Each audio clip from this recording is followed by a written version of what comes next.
شاعر مدام د لیلا زلف استایي شاعر مدام د لیلا زلف استایي یوه شاعره داسې نشوه پیدا چې د خپل ښکلي جانان برېت وستایي دویم دا ده چې درله چې وښکې وچوم لاليه درله چې وښکې وچوم لاليه د دې مطلب ګوره دا هرګز نه دی چې خپله پوزه هم په ما پاکوي بل دا دی چې چینجي د بل په کار کې مه لټوه چینجي د بل په کار کې مه لټوه په چا کې هم چې دا عادت وي نو بیا په دغه کس کې خپل چینجی غړېږي او بدلون که غواړې ځان اول که بدل بدلون که غواړې ځان اول که بدل پس له واده ګورې په خپله مرضۍ چینل بدل به هم د ټي وي نه کې دا سراج صاحب یو څو شعرونه به تاسو ته غزلې ووایم وایي هغه که ورته ډېر وکړي انکار تندر وهلی هغه که ورته ډېر وکړي انکار تندر وهلی خو نه اوړي دا زړه مې له دلدار تندر وهلی هغه که ورته ډېر وکړي انکار تندر وهلی خو نه اوړي دا زړه مې له دلدار تندر وهلی او اثر به د تبلیغ او نصیحت په بل کړي څنګه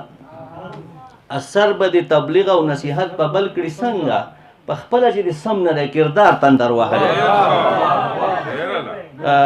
مننه جي اثر به د تبلیغ او نصیحت په بل کړي څنګه په خپله چې د سم نه دی کردار تندر وهلی او د خوارو لس د ستړو زاره چاودو کشالونه د خوارو لس د ستړو زاره چاودو کشالونه خبر قدر له هم نه دی سرکار تندر وهلی د خوار اولس د ستړو زاره چاودو کشالونه خبر قدر له هم نه دی سرکار تندر وهلی او حمید صاحب چې د مینې په خوږو به دې سم موړ کړمه جانانه د مینې په خوږو به دې سم موړ کړمه جانانه که تیر د بېلتانه شو چېرته وار تندر وهلی مننه جي او ساجد صاحب افغان صاحب چې دا لګیا یو ټول د یو بل زیلي ریبو ښه په درس کې